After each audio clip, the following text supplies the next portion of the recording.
Welcome back, everybody. We are here ready for, what's this, round 12? Yes. No, round 13. 13. Already on round 13. I can't count past much 10. So, Punching it on your fingers. Yeah, round 13. Use the second hand again, and then we are going to be looking at some amazing matchups now. There's a lot of players are starting to get to that ID stage where they're guaranteed in if they just intentionally draw for the rest of the day into that top 8. But we do have some exciting matchups. But before we do that, I'm Mike, you're Shay. I didn't introduce us. You guys get to find out now about the exciting meta that we've got here in Stuttgart. We've been able to accumulate all of the decks that have made it into day 2, and we've got them on here for you. Take us through it, Shay. Yeah, so this is our day 1 meta. And walking around the tables, I could definitely mirror these results. Like 38% of the day 1 meta was Lugia. That is obscene. I don't think in recent memories there has been any sort of a deck that's had anywhere close to 38% of day 1. Now, day 2 is a little bit different. You know, the field gets narrower and, you know, sort of the better players filter through. But of a day 1 meta, 38% is obscene. What I was surprised about, though, was the Mew VMAX at... Yeah, this, okay. so This is actually a typo, sorry. This is the day 2 meta breakdown. I apologize. So, yeah, so 38% of day 2 is Lugia Archeops. Which is a lot less than there was at LAIC, because LAIC it was over 50%, I believe. Yes. But then we got the 2 Mew VMAX taking up quite a big chunk there. Yeah, no, for sure. And what's interesting, I think, is the 4 DTE Mew coming in there at 16.9%. And I think coming into Silver Tempest, a lot of people thought that the Fusion Mew would be the most popular one, you know, getting that Forest Seal Stone, being able to just computer search out a card when you want, making a Melee much more deadly. But 4 DTE, you know, with that hand disruption like we've seen over the course of the weekend, can swing those Crestable matchups back into your favour. Yeah, a bit more room in the deck so you can start putting those part of the peaks in. And then you also can see there's 2 different types of the Lost Box, which we've split up. Typically, we try and put Mew VMAX and Lost Box all together, but we're starting to see 2 polar opposite ends of the spectrum with the Double Turbo Energy and Fusion Mews. And then also we've got a heavy hitting Lost Box and then the more spread focused Lost Box, which you can see is less popular or less effective going through to day 2. So the Lost Zone Toolbox with Radiant Charizard, looking to get potentially some Raihans involved rather than going the Mirage Gate route. Snorlax powered up, and we see powerful hits, especially as revenge knockouts for the Stoutland, which is so good in that Lugia deck. Whereas the other build hasn't been as effective. It has that Zeraora in there to be able to win with a choice belt against Lugia to try and beat the Lugia out, but realistically that's not the biggest threat in that Lugia V-Star deck. It's the Stoutland, and that's why we're seeing the big hitting Charizard build be a bit more effective. Yeah, no, for sure. And one thing I think was really interesting, that if you add up the sort of non-conventional control archetypes, right? We've got 1 Cinccino control there, a couple Yveltal control, and then the Mewtwo V Union. If you sort of put them together for all intents and purposes, that actually would come in as the 2nd most popular archetype, which I think is insane, proving the conversion from day 1 to 2 for those archetypes was really strong. And then we can also add in that Articuno build being somewhat controlling. Yes, that's Articuno, fair, yeah. Palkia, and Teleon has had a controlling effect with paralysis. You know, it did so well in Brisbane, the Articuno being effective out there, and we've seen it. Magnus, my new favourite player, did so well. I actually just passed him. I think he's going to be IDing to get into that top 8. So we will see Articuno, despite being such a slither of this day 2 meta breakdown, the Palkia and Teleon with Articuno. It's only going to be guaranteed a top 8 spot, despite being so few of them here on day 2 here in Stuttgart. But we're not just looking at the Stuttgart meta right now. We're going to be looking how it compares to LAIC, because it has changed a lot.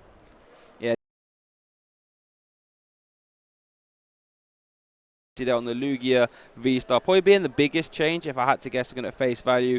53% of the day 2 meta LIC was Lugia. Absolutely crazy. And we have Mew Genesect there. I don't think it's been split up on this one, but coming in at 14. So that's actually not too far off. Mew VMAX looking a little bit more here at Stuttgart than it was there. But then Lost Box. It's what, like 25% when you add up all the Mew VMAX. Yeah. So it's had over 10% increase, and that's been what we've been seeing on the feature table as well as walking around. We're seeing a lot more Mew VMAX going about, and I think the big thing there is it's one of the few decks that can beat Lugia V-Star consistently, but it is that Lost Box that's very interesting to see how that's changed. I think just the way it looks is the big difference. Yeah, I think coming from LIC, most of the Lost Box were that sort of Cryoga. We saw Grant Manley getting that top 4, whereas here we've seen... Azul was playing it as well. And Azul as well, yeah, good shout, yeah. And then coming in here, we've seen the sort of the Radiant Charizard version be more of the go-to. Both strong archetypes. You can say it's a bit of a 3-deck format in the sense that you've got the Lugia archetypes, the Mew and the Lost Boxes coming in. And I think that's still kind of same looking at the Stuttgart meta in comparison to LIC, but we're starting to see the sort of controlled archetypes, and if you was to definitely include the Articuno in there, starting to really make a name for themselves. Yeah, a little bit more spice coming in here at Stuttgart, and I think it is that reactive nature to best deck in format. We had the same thing when Mew did so well when it first came out. Everyone then had Target on its back trying to work out how to beat it, and there is often disruptive routes like the Path to the Peak route. We've also seen judges coming in at this event as reaction to the Oranguru, but what we've actually seen is the lack of switch outs for the Lugia build, as it tends to use special energy attachment through the Archeops, attach double turbo energy, retreat that way. Paralysis has been very effective, and also that disruptive route with your Veltal trying to get rid of special energy. So controlling archetypes are coming through here and beating Lugia V-Star, and generally have a good backup plan against a lot of other decks. Yeah, and it's also worth noting, I want to draw some attention to some of the lesser decks there in Stuttgart. We have got one Hisuian Zoroark V-Star, one Galarian Reason as well. Love to see that Galarian Reason again, that ability lock. Sort of, you see some decks like the 4DT Mew looking to path lock the Lugia ability lock, where that Weezing just says, I'm going to evolve, be in the active, and lock off your abilities I do sometimes wonder when I see these decks that in my mind shouldn't be getting to day 2. When they do, is it a good player who has made a bad decision on a deck, or they got a really spicy list that I've just never seen before? Like Hisuian Zoroark V, in my mind, just shouldn't work with the way like everyone's targeting. I mean, let's be honest. There is a lot of powerful hitters that can beat it. There's a lot of single prize hitters that can beat it. You know, Lost Box has a good matchup against it. Lugia has a good matchup against it. It's quite a combo-heavy deck. Same thing with the Galarian Weezing. I know it's good disruption, but I do wonder sometimes how these decks manage to make it through. So the players who are playing those, I'm sure if they had a Lugia V-Star deck in their hands or a Mew, they'll be able to do incredibly well, but just something that they enjoy playing maybe. Yeah, I mean, Galarian Weezing turning off abilities as early as turn 1 is... sometimes you can just win your games. Like if you hit 9 Lugias, then you never know. The Hisuian Zoroark V-Star, though, I do agree. I think there's many other reasons to play other decks apart from that. But hey, shout outs to that person right there. I hope you go all the way so you can shut us up and prove to us why Hisuian Zoroark V-Star was the pick. If it's anything like Brisbane, we could see anything in that top 8. Exactly. So don't count out the spicy decks just yet. But we are just waiting for the players to get ready because, you know, we had a bit of spare time. We thought we'd come back, give you a little bit of an insight into the meta. I'm sure a lot of you were really interested to see how the pie chart looked at this event. Lugia V-Star, bit of a target on its back, so not quite as many as before, but still the most common deck in that top, I say like, what, 70-ish players on day 2. And we'll see how many of those make it through to the top 8, how much conversion there is, because in my opinion, and from looking at the decks that we've seen so far, the decks that are targeting Lugia V-Star have come to the top, and they should be taking up a lot of that top 8. Yeah, from what I was looking at in my last break, I was looking around the top table and seeing, you know, what decks are knocking about the top. And yeah, we saw Magnus up there. He'll be IDing now, so he's locked in with that Articuno. I saw a lot of the Sando was on like table 3, I believe. Joe Bernard was in a Lost Box mirror off the top of my head. So it's against one of my locals. Oh, so Jonathan, it was, Jonathan so it was. He's a local to my community in East London. And he's a good guy. He's always... So just a little story about him while we're waiting. He likes to bring spicy decks along to weeklies before big events to make sure players have everything they need before going to events. So he'll often play stuff like Orbeetle to make sure players have enough dice so that they can put the damage on. He'll play stuff like Vikavolt to try and be like, make sure you're prepared for silly matchups like this. Comes along to this event and brings out a really good deck. But when he's playing locally, he likes to test people's knowledge of the game with those fun decks. A great community member for us. I was about to say, I think every local league needs someone like that to look after everyone, take them under the wing, and make sure they're Poison Burn sometimes just to test people if they've got those tokens. You know, all those kind of things where if you don't have those with you at an event, then you don't have the ability to play the game because you don't have the right tools that you need. It's not like when you're playing friendly with mates, they're like, oh yeah, don't worry about putting that down. If you don't have it at an event, you don't have it. Yeah, and it could, like you said, especially Poison and Burn. I don't think I've actually got Poison and Burn markers in my deck box, so could be in a bit of trouble there. I need Jonathan in my league, but I think we have, a Lugia V-Star. Oh, speaking of Jonathan. There he is! Yeah. It's my boy! It's your boy! Hey. Hopefully he's got his Poison and Burn markers and all that good stuff. Oh, he definitely will. And he'll be playing against Ileana, playing Lugia.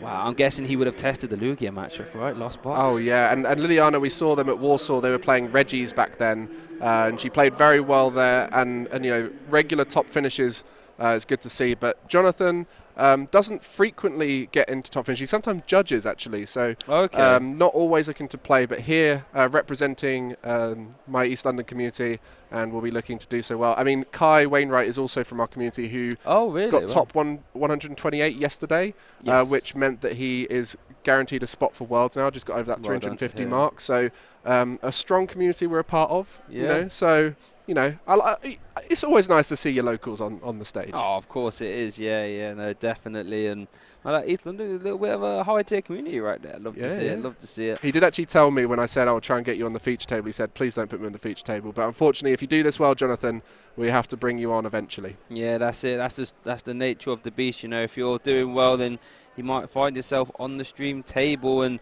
for everyone to see, I guess it's a double-edged sword. If you do really well, you'd be like, yeah, everyone go watch that stream game. I absolutely decimated them. But if you throw a bit of a wobbly, then you might be in trouble, as it were. So let's see. We're just getting a list up now so we can look and tell you about the spice. It looks like, have they decided who's going first? I think the Lugia player might be going first, but we shall confirm that. Lugia V, like we mentioned it though, big target on its back, but even that just goes to the strength of it. Even with a big target on its back, with every player in the room knowing what they want to do against Lugia, still finding itself doing really well and at those top tables. Yeah, well, Jonathan's list, I did have a little peek at it before, playing that Raihan build with the Lost Box, trying to hit big numbers, which does work quite well into Lugia. Trading single prizes and a great way to counter that Stoutland, which is the most common Lugia V-Star attacker, to try and get an advantage. So there is some spice there that works in this matchup, and is one of the great adaptations we saw from Jonathan and Joe Bernard earlier on stream. Yeah. They actually had a mirror match earlier where they played, and I think it may have been a draw. I think so, yeah. But yeah, look at those energies. Lovely stuff. Got those emerald energies, I believe. Wow, I've got the full art supporters and the revs. Okay, Jonathan, I see you. Looking at the pot, who is going first? It looks like Jonathan. He is shuffling his hands, doing stuff with his hands. So I think Jonathan's going first. He is opening up with a VIP battle pass, and that just takes the pressure off, right? Anytime you can just have a VIP battle pass, think, right, not only do I get to get 2 basic Pokemon straight from my deck, but you also get to get a little prize search. Look through your deck, work out what's priced, so you don't make any silly plays where you try and make a play for something that's not available, and that's a great start for Jonathan. Yeah, and just all sorts of different tools in different matchups here. There is a Drapion in the list, which won't be used in this, which we used in VMAX. You got the 2 Snorlax, which are great attackers, with a Choice Belt on, hitting that big 210, which is enough to take out a Stoutland. And then you've also got the Radiant Charizard, which through the Raihan and Twin Energy build that we see here, can actually attack a lot earlier than we typically see. Normally it's got that Excited Heart ability, which allows it to reduce the energy cost of its attack. But with the Twin Energies and Raihan, it can be brought out a lot earlier. And the Magma Basin as well, letting you grab a Fire Ranger from your discard pile and attach it to one of your Fire-type bench Pokemon. A real good way to accelerate energy and making that Charizard a bit more of a potential early game threat than sort of a late game sweep like we see normally. And here we see the Suin Heavy Boy. I don't think there's actually a target for that. He's sort of taking a prize and I can't have a look. But again, Suin Inevitable, even if there is no target, you get to look at your prizes, sort of work out what's going on. Give them a shuffle, pop them back in. So let's have a look at Ileana's list now. Let's see, is there anything particularly spicy going on? We do see the 1 copy of V-Guard. That's not actually guaranteed in all lists, but it is there. I think apart from that, though, we've got Hiding Dark as the sort of extra coloured energy outside of Aurora, a 2-2 split on the Gust. Yeah, it looks very similar to the Tord list that we saw do so well in LAIC. I think it might have maybe 1 less trainer card here, and then the V-Guard in place of it. Maybe 1 less choice belt. So if you're familiar with Tord's list, then that's the difference there. But only opting for the 1 Luminion, some people going for the double fish, which can help because it's so key to find those supporters at the right turns. But only the 1 Collapsed Stadium as a stadium bounce and the Lost Vacuum to remove it from play. And there's a Temple of Sinnoh, which is an interesting addition into Jonathan's list here, which will allow him to deny that special energy, especially the V-Guard energy. If it were to go on the Stoutland, for example, would keep it in range. So Temple of Sinnoh can be a key card on those turns. And so we do see that flower selecting process begin.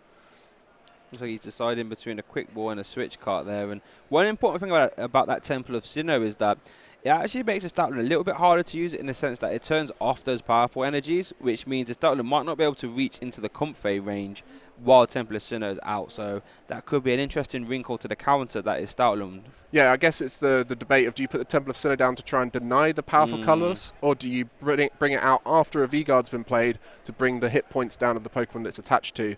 And with the consideration that V-Guard isn't in every list, sometimes it might get played beforehand to try and deny a potential next turn attack. Yeah, for sure. I guess V-Guard only prevents limit damage from V Pokemon, so unless Jonathan was attacking with the Drapion, it wouldn't really have an effect. Yeah, but you are correct. Me there. You are correct. You are correct, though. With the stadium being used as a reactive to the powerful energy on the Stoutland, it's really interesting, actually, because, you know, Ileana only plays one stadium. Jonathan doesn't know this, obviously, and I guess one lost vacuum. So if you're Jonathan to try and prepare or stop the Stoutland, do you put the Temple down, or when a Stoutland's happened and then you respond with your Snorlax, then do you put the Temple down? It's really interesting there. Yeah. The interesting thing with that Temple is if it sticks, it can also deny the special usage on something like a Charizard or a Luminion, because they really need that Aurora energy. Yes, for sure. So there is some utility to the Temple of Sinnoh if it does manage to stick around. But especially on Lugia decks, they don't have a way to search out a lot of these key cards at the right time. So in the early stages, they can stick around because a lot of the time it relies on deck thinning and draw to find those important cards later on. So we do see Lugia here, both Archeops going into the discard pile. So all the plans in place. Sometimes, though, Lugia does struggle to get the Lugia V-Star out, but at this stage for Jonathan, he has got 3 in the Lost Zone on the first turn without a supporter is pretty big. Yeah, Jonathan had a real nice turn 1 there. 3 in the Lost Zone without, like you said, having to use a Chorus. That's worked out well. But looking at Liliana's start, she did immediately Ultra Ball away 2 Archeops. She has a Research in hand. A couple energies there. We saw an Aurora, I believe. So I'm not 100% sure if that Research is going to be sort of... it will be pretty costly. But to be fair, the Aurora energies outside of maybe utilising Luminion probably aren't the most helpful. We do see the V-Guard. Oh, there's actually quite a few energies in this hand. Opting to attach the Aurora to get rid of the Punkaboo. Oh, Punkaboo was a stadium out, actually. But there we go. But that has gone. Interesting, we saw the Aurora over the V-Guard there.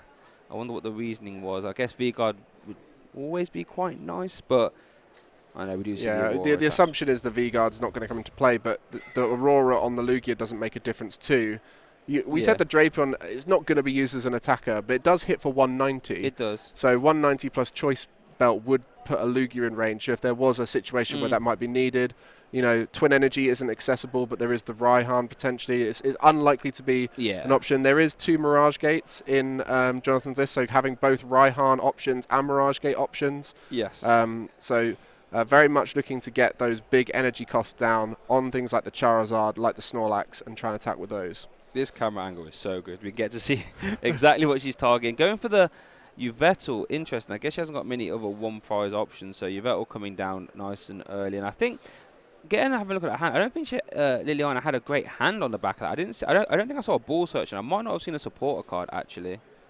Yeah, and at this point, the chances of the Lugia going down are very low because you'd have to get to Mirage Gate level at 7. Raihan's not active as no knockouts happen, so the Snorlax and Galarian Zigzagoon Headbutt Tantrum strategy to get rid of that Lugia is going to be tough, especially with the Chorus Experiment now. Oh, that's a nice full art, that one. All right, so what do we see? We see a Chorus, we saw a Snorlax, I believe. Jonathan's hand is not looking too great, so I imagine the Chorus might want to come down. We see a Boss's Orders, a Sableye, and a Switch card. Let's see which ones he chooses to Lost Zone here. It's actually an interesting decision. There's no obvious targets there, I believe. So it looks like Sableye is being sent to Lost Zone, or are these the ones he's keeping? I'm not sure. Yeah, I think they're going to the Lost Zone. They're going to the Lost Zone. The Boss is really important. There's only 1 in the list, so he wants to keep that. Where the Snorlax, there are 2 in the list. Sableye, there are 2 in the list. There are ways to get them back with Ordinary Rod.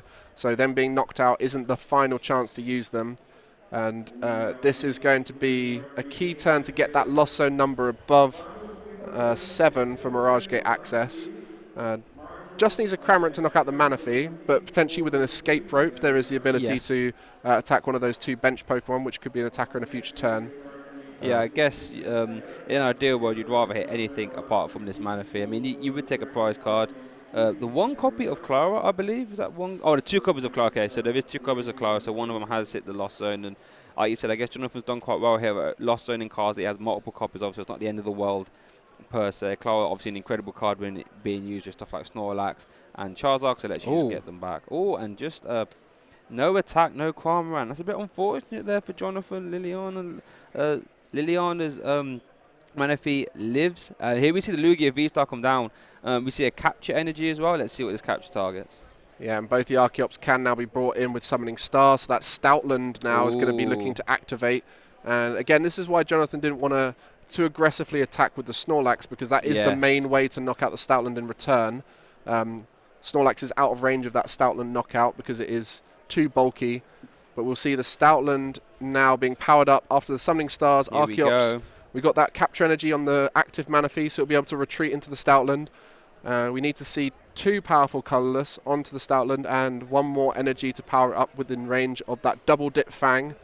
And this is the main approach that we see from Lugia V-Star to win against Lost Box. Yeah, Stoutland's double dip Fang, in case you don't know, is 40 damage, but if it carries a basic Pokemon, you get to take 1 more prize card. So it doesn't sound too great. However, when you consider that you can start accelerating powerful colorless energies, you can start getting that to 60, 70, even 100, or even upwards, I guess, in certain scenarios. But against a Comfrey, all you need is 2. That means you're taking 2 prizes, and it really forces Jonathan to respond on this Stoutland, which is which he can do with a combination of Snorlax and Choice Belt. However, if this Stoutland does get to go free reign and can take 4 prizes unanswered, it really puts Jonathan in a tough spot.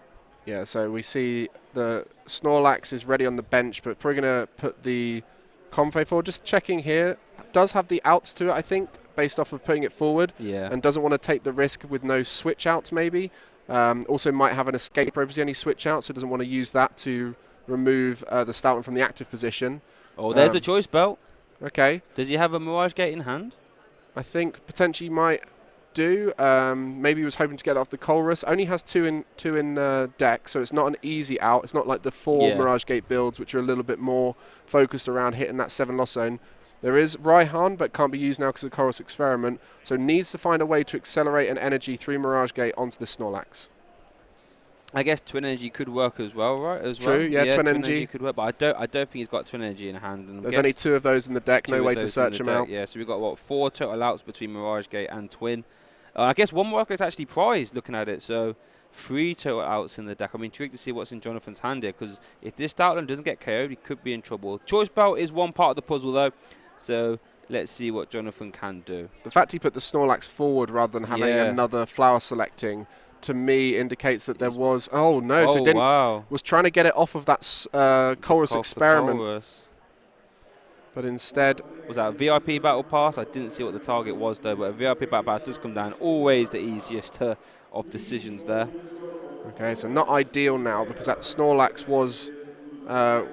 1 attachment away with the Twin Energy, 1 Mirage Gate away, so just banking on the Colrus experiment, and maybe with the Colrus experiment getting the scoop up net in hindsight could have put the Comfrey up, but for Liliana this is amazing, because Stoutland just going to stay in the active, needs to get that knockout, otherwise Comfrey is going to get chained with the Stoutland double dip Fang, and 4 prize cards taken against single prizes is just too much to deal with for the Lost Box.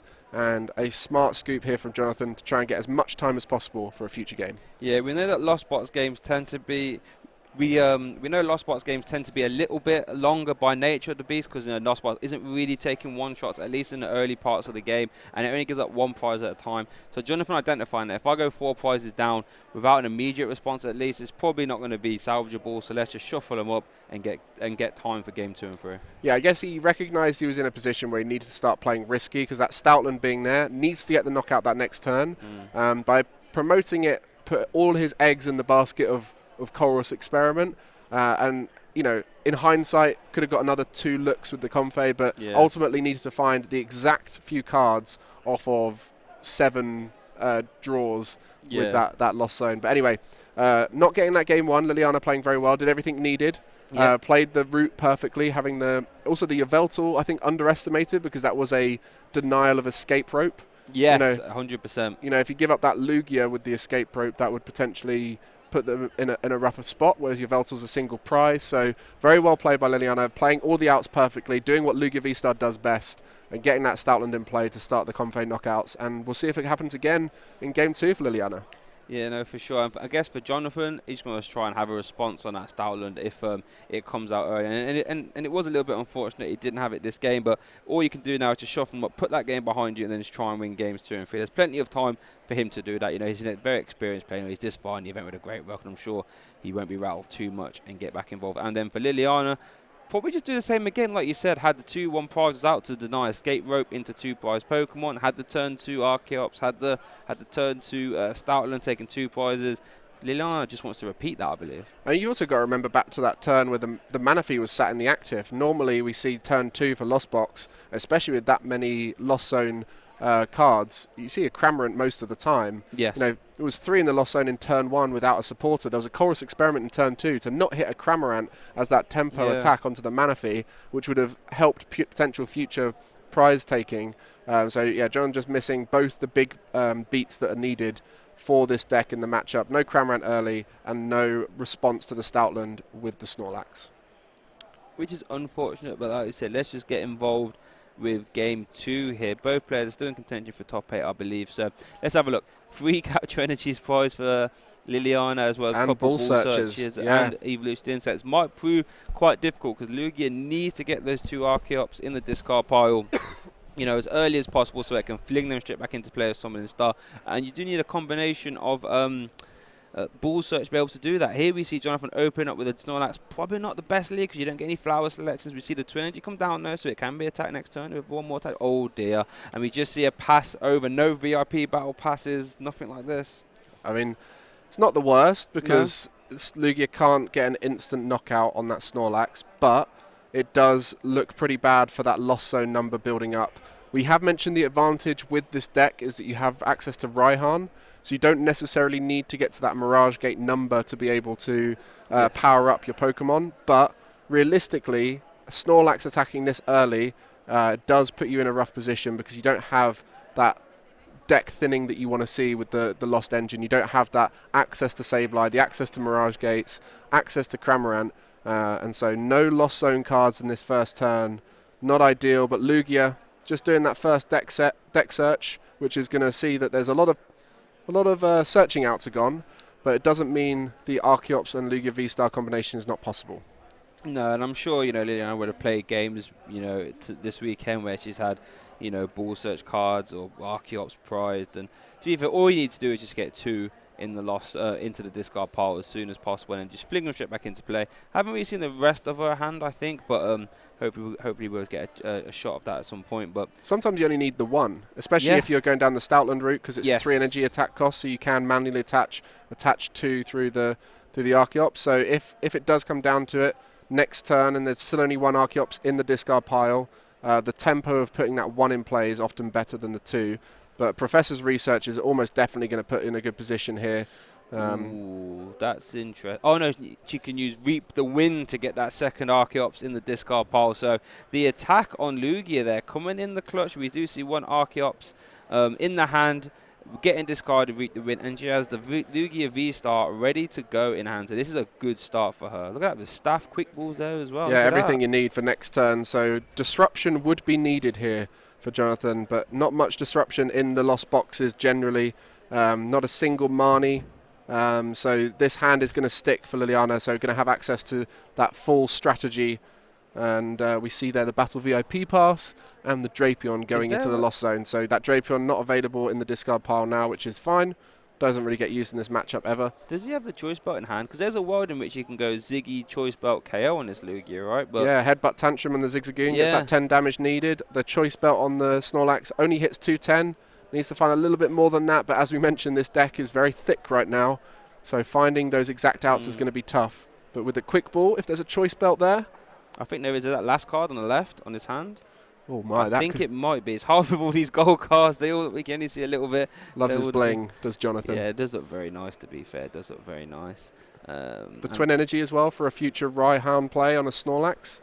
So that's maybe why he's thinking about his Clara. He's trying to work out, how do I get Snorlax back if I use Clara, but I can't use Raihan, all this kind of stuff. So we'll be looking to get that Zigzagoon now. Let's see if he does go for it, or maybe he just opts to go swing for a normal 180 and actually, get like a Comfey down or something. Because as well and good as that turn would be, it probably just gets responsed by the next Lugia or anything like this. So it's an interesting decision. You could go greedy, but then you might not have a good setup afterwards. As it stands now, 2 cards in the Lost Zone turn 2 isn't the greatest. Yeah, he might be banking on the idea of Raihan on the next Snorlax or something. We see him move to. He's thinking about. You can tell that he's moving to the point.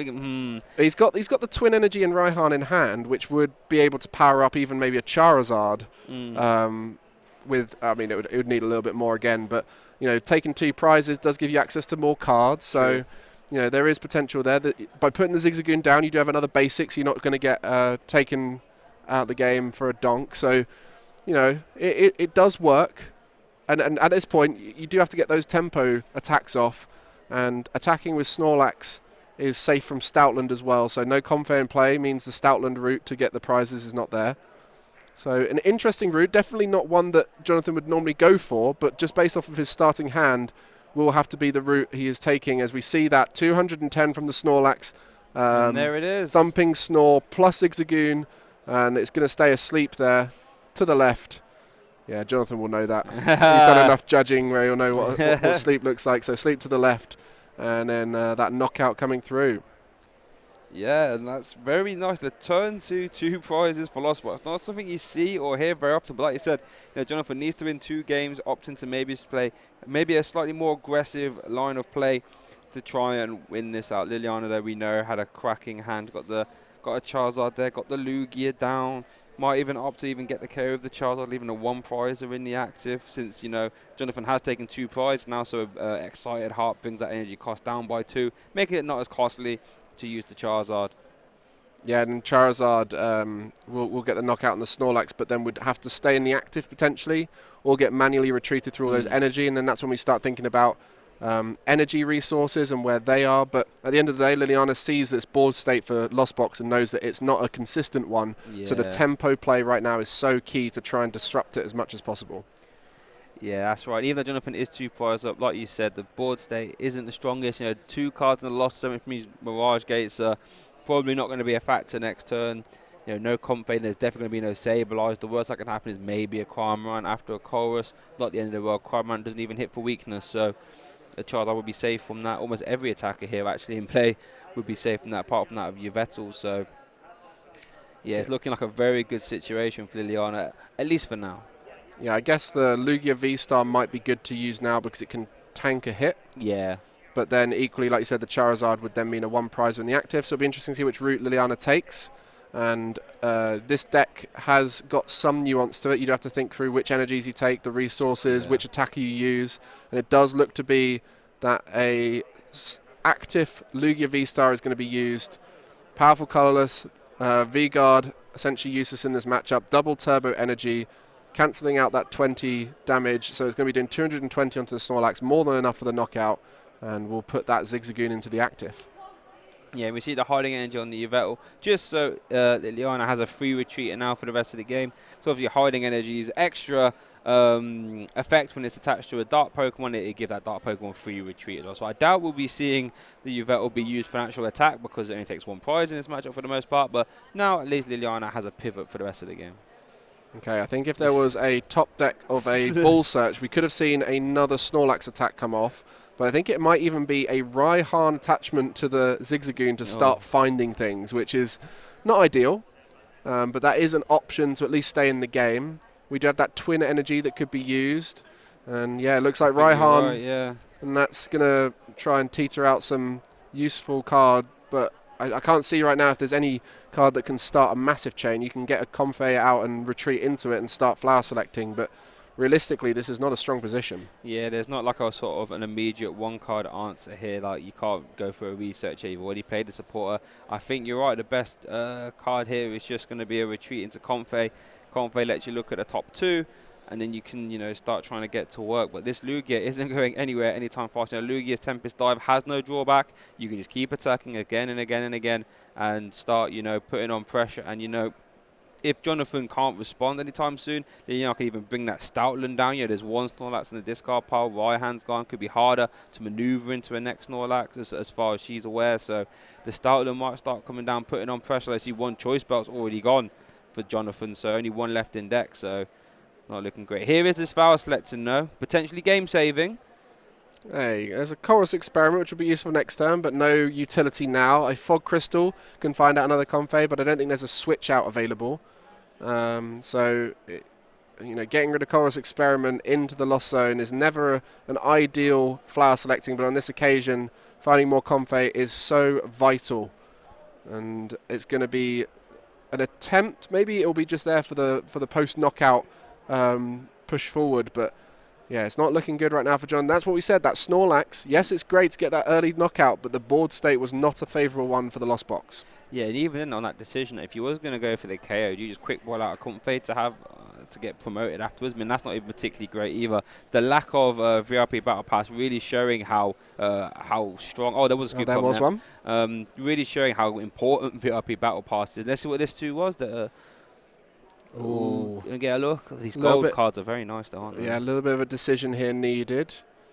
So not an obvious. So that's a Comfey going into the Lost Zone, and another Comfey placed down. Switch cart. I'm guessing switch cart was off. Yeah, I think so. So here we go. We do start seeing a little bit of turbo, and we might see a Quam right in here. Into the Lugia, at least applying some offensive pressure. That's probably the easiest decision, unless it was heavy ball. Heavy ball. There is a Comfey in the prizes that you could opt to take. I imagine you probably do. Yeah, you may as well. It's potential for another out next turn. I don't think he's got any more switch outs, though. He's already attached. No, he attached via Raihan. So he does have technically an attachment for turn. It would be that Twin Energy, though, which is not an ideal attachment for a retreat. But in theory, could go into another Comfey at this point. So the Cramorant attack, which is important on that Lugia V-Star to put it in range of your other attackers, might be possible here, but I think it would be very tough to get to. Oh, there was a Fire Energy there to retreat, so the Twin Energy still in hand. And here we see another Flower Selector. So that Lost Zone counter is starting to. Was that Escape Rope and a net? Escape Rope net. So still no access to that attack. I think you probably prefer net, I think, in this scenario.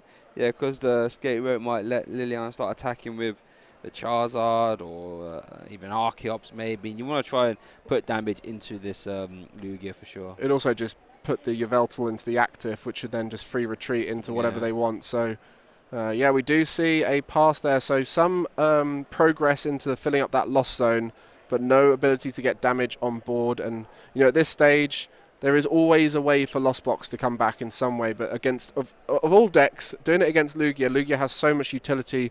Especially with that Stoutland being able to take 2 prizes in a turn, can really put some pressure on.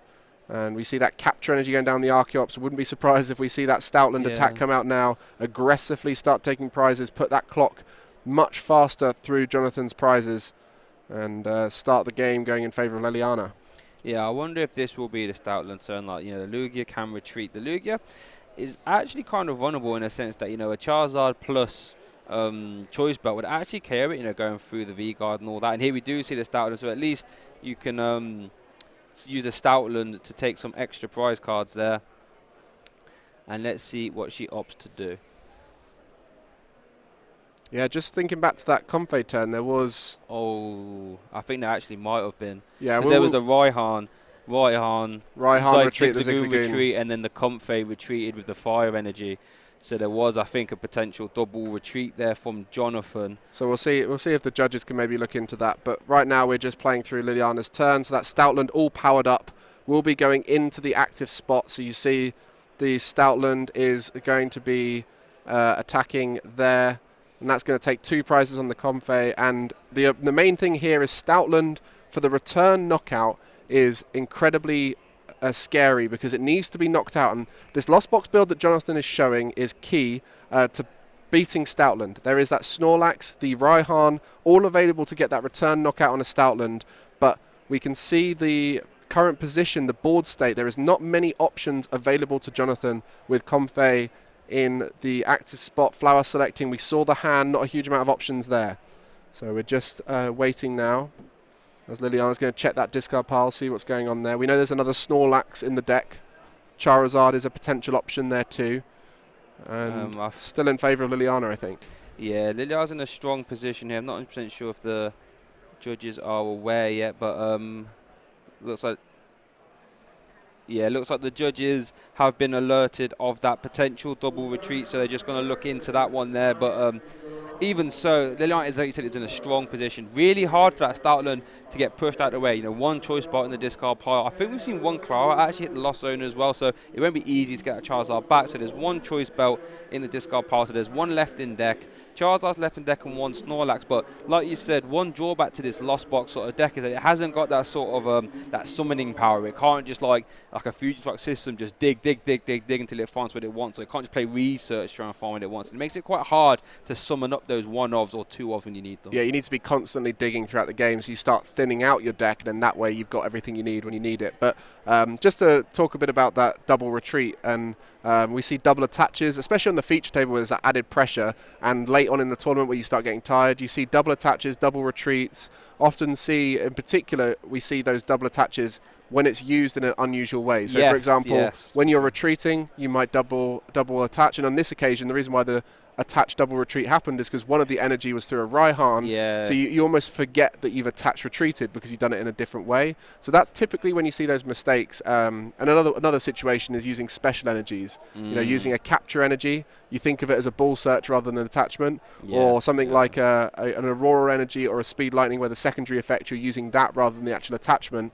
So these are typical times we see mistakes happen, but that's where you start to see the mistakes happen. I mean, I've made so many mistakes playing in person. I'm sure everyone at home has also felt that as well. Yeah, I think you're 100% correct. I'm sure there was no malicious intent, nothing like this. It's when I find when you're in situations that are so dire, right, and you're really trying to work out sequencing and the outs of certain things, and like, how often is it you see a Raihan to a Zigzagoon? Exactly. It's when you see those rare situations. Yeah. Even the payoff for that Raihan to the Zigzagoon was to then see a flower selecting for 2 cards. Like, it's not like a massive payoff. So it's like you're just trying to think of ways out of these situations, and your brain might just get a couple 2 steps ahead, and you're just trying to get a way out of a situation. So there's no ill intent or anything. Yeah, like exactly. This. I mean, we missed it, they missed it. It's really easy to miss these things, and thankfully with the feature table, we're always quite lucky because we have that massive audience of people. That we've got 400 plus judges in chat looking to try and tell us what's up. So we do appreciate people checking things, and it is important to the integrity of the game. But mistakes do happen, and that's what differentiates these top players. So we were speaking about it earlier. Why was Tord able to win an event where everyone was playing very similar decks? And it is slight deck adjustments, but so much of it is a lack of mistakes. How often do we hear about players like Tord making mistakes? It just doesn't happen that often. Yeah, and a lot of that could just be from experience and practice as well. So just let you guys know at home as well, there is a current head judge ruling that is happening now as we speak. So we have more information, we're able to bring that to you there, and hopefully it's not too bad for Jonathan. I'm not 100% sure as to what that ruling will be, but we'll let you know as soon as possible. But thinking back to that game, do you think Jonathan has any routes to victory? I think it's always tough when you're playing your second game after scooping your first game because you didn't quite hit everything. If your second game is a sketchy one, you're still going to try and play it out because there is the time, there is always a way, there's always a chance that your opponent makes a mistake. At this stage, it's less common, but it's still worth playing those outs. And I think right now he knows that he's probably not going to win it, but it's still worth the attempted dig that he's been going for. And the main way would be around finding that attack on the Stoutland in revenge. Yeah. But if that Stoutland sticks around for more than one turn, I think it's pretty much done. Yeah, like we said, I think in day one, Lost Box doesn't want to give up multiple prizes. Like we saw, I think the amazing Rare Raikkow taking 3 prizes once against Lost Box, and Lost Box doesn't want to let Stoutland take 2 prizes, let alone 4. If you let Stoutland take 4 prizes, and you can't, he just gets a little bit out of hand. Stoutland can attack 3 times and just win the game. And especially with, like we spoke about the Drapion V, doesn't get used in this match. It still hits a big number, like 190 plus a choice belt is in range of a lot of the Vs. You can power it up with the Mirage Gates and Raihan, but you don't really want to attack with it because then it's 2 prizes on the board. And often we see Luminion sometimes put into these Lost Box, but then the advantage you got with Luminion is you can attack with it and get it out of play. So the Vs that are used in Lost Box to attack have to be, or we saw Raikou as well. Yeah, we have seen some Raikou, But it's mostly around ones that have a massive favour against a particular opponent, or ones like Luminion that you can get out of play as well. Yeah, so it'd be really interesting to see how that plays out. But Stoutland is so effective, though, right? Yeah. They're taking extra prize cards. We saw how strong that was with, Arceus, Palkia, Dalgia back in the ADP being able to take extra prize cards here. And I think we're going to throw it to a graphic now. Let's see what we have lined up here. So this is just to give us a little bit of an idea of how this matchup goes. So the keys to the matchup, and you can see on the left side there, the Lost Box wants to utilize those big attackers. We spoke about how great Snorlax and Charizard are. Examples there, Rayquaza, Kyogre, Charizard. You can add Snorlax into there. Yes. And the Sableye can be useful in this matchup, but it mostly will be, like it says there, a bit of a cleanup. Yeah, for sure. And then for the Lugia side, maximising Stoutland value. We saw that perfectly illustrated in Game 1. Jonathan couldn't respond to the Stoutland. Stoutland takes 4 prizes. You might as well scoop them up and go on to Game 2. And then, if Luminion does come down, it has the option to just remove itself from play, take a prize card, and stuff like this as well. So Lugia does have the tools in the shed to deal with Lost Box. Lost Box has the tools in the shed to deal with Lugia. And I guess that's where you got these two top players playing against each other. Who knows what can happen? And when we're looking at this game we've just had between Jonathan and Liliana, it has mostly been Lugia has hit everything it needs to, and Lost Box has not hit the things it needs to. And that's sometimes how it goes. That's the difference between these matchups. I mean, Lost Box has gone first in both games as well. So it's not even down to the going first advantage for either of these decks. It has really just been Jonathan not able to hit what he needs each turn. And you could maybe say that turn where he didn't put the Comfey forward and went for the Snorlax Chorus Experiment might have been a bit greedy, but realistically, it was the difference between seeing 7 and 5 and needing a switch out if you saw the 7 as well as everything else, or just needing the Mirage Gate or Twin Energy the other way around. So he's had some rough decisions just based off of the draws he's been getting with those flower selectings. Yeah, and those sort of little micro decisions over the course of the event, sometimes you win some, sometimes you lose some. Now, you can see merits to both lines of play, right? Sometimes you want to just, promote the Snorlax, and all you need is just 2 pieces of the puzzle, where technically if you were to promote the Comfey, you might be able to get another 2 pieces of the puzzle, and you have to add switching out there as well, and it just makes life a little bit more hard, especially when you're in a position where your board setup isn't that great. You might just think, right, let me just take these 2 prizes nice and fast, and hopefully I can draw out of it. And it's tough, Lost Box is a very strong deck. It's a 1 prize deck that can, hang with multiple 2 prize attacking decks. That's good. What's the drawback though? You're relying on a Colress engine and a Comfey, and while that's an amazing engine, Colress only lets you see 5 cards, and you only get to keep 3. So it's not like building resources at a massively fast rate in comparison to like a Marnie or Research. There's some tough decisions in there. What you put in the Lost Zone is a really tricky decision at times, especially early on if you see energies, because if an energy is prized, you have to put one in the Lost Zone, and that starts to become a bit sketchy. And also things like those supporters where there's 2 of them.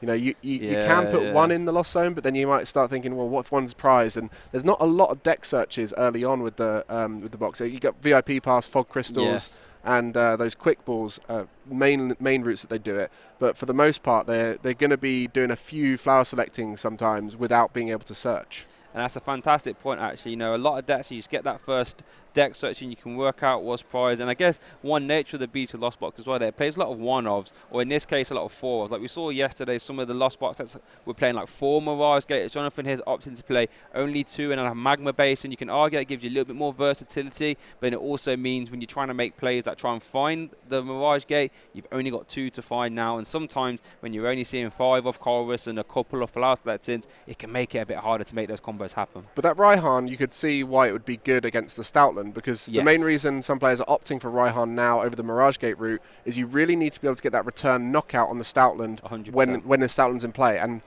what Lugia V-Star does is it puts that Stoutland in as early as possible, and that will mean that the Stoutland won't be hittable with a Mirage Gate powered up attacker early on.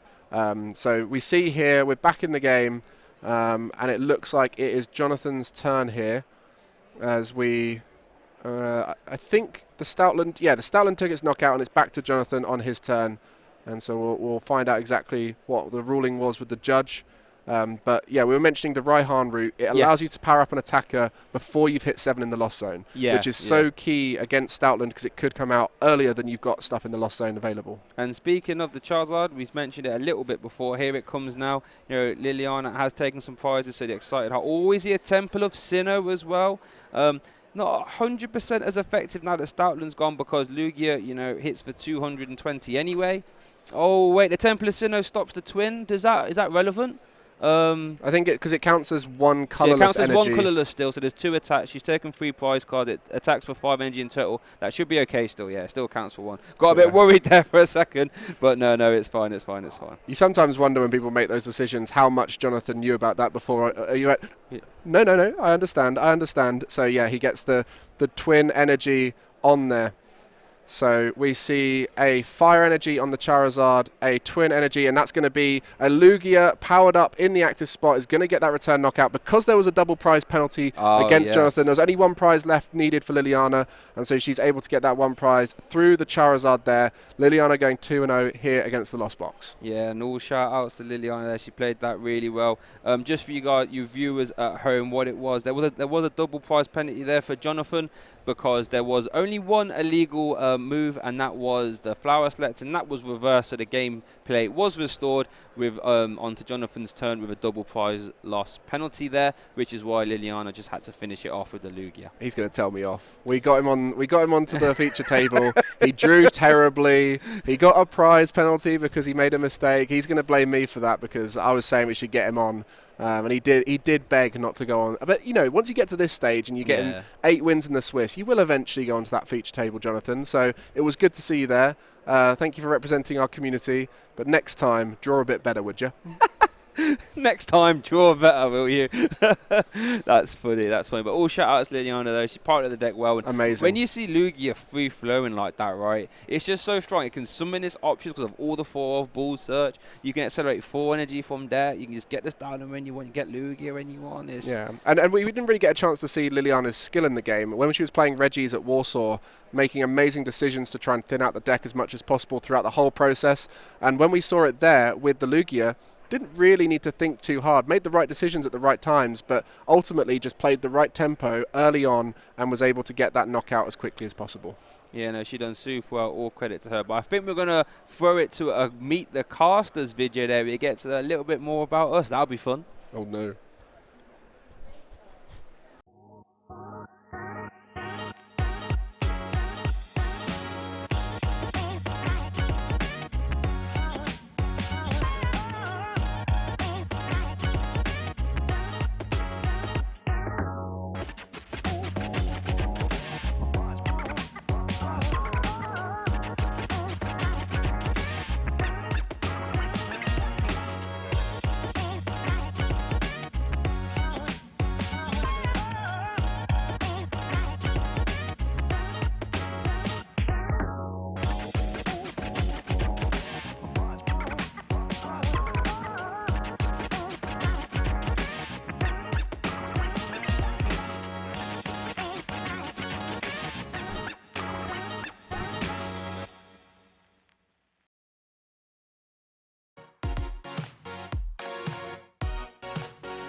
Hello, welcome back. I'm here with Liliana just after your victory there.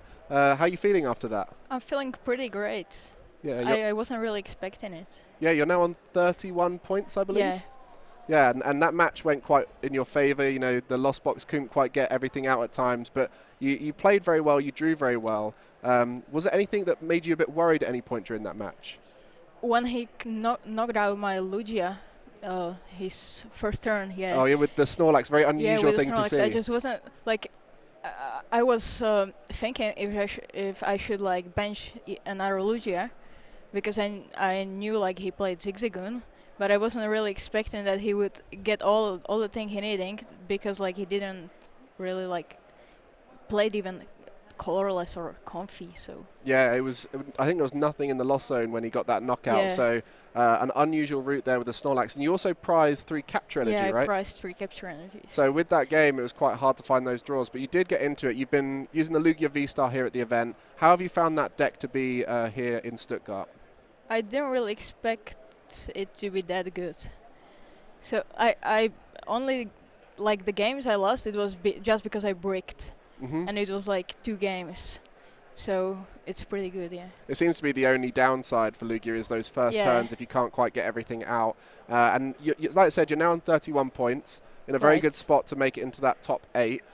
Is there any other decks that you've seen around? Because everyone's got a target on Lugia V-Star's back. Is there any other decks around that you've seen that you're worried about for your deck? Zoroark. Zoroark? Definitely, yeah. Oh, so we saw, I think it's Benji's playing Zoroark. Yeah. I've got the Zoroark pin badge to represent for Benji. What's so scary about that Zoroark deck?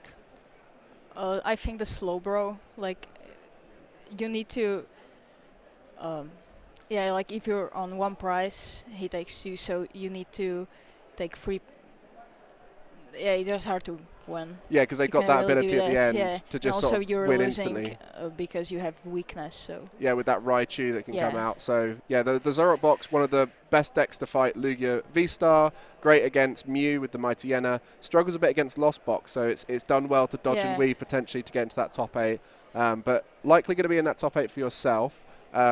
What's your season looking like right now? We saw you at Warsaw. Are you hoping to travel to more events?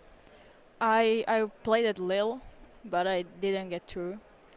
And yeah, I played at Warsaw. I made it to top 64. Yeah, you had the Reggie Gigas yeah, I played there. the Reggie. Yeah, and you saw, I don't know if you saw the game before you on stream, we had Reggie's there. What do you think about Reggie's now in the format? I think it's still pretty good, but I think Lugia's better if you're playing downstairs, yeah. Yeah, I think Lugia is better as the response a lot of people today are having, and that's why they've been playing it. I think for you, the big thing I was impressed with was the way you when you played Reggie's last event and this event, very good at thinning out that deck and playing as consistently as possible. How key is it when you're playing across a long day of Swiss to have those consistency turns where you're looking to thin out your deck, looking to make those right decisions, and why is it players like yourself keep making it to those top positions? I don't really know answer to this. I just test it a bit, yeah. And you just try and play your best. Yeah, and try and play my best. And not make too many mistakes. We did see that 2 prize penalty, which you thought might have been key in that game because it looked like you might be able to come back. I think that was like really good for me because, yeah.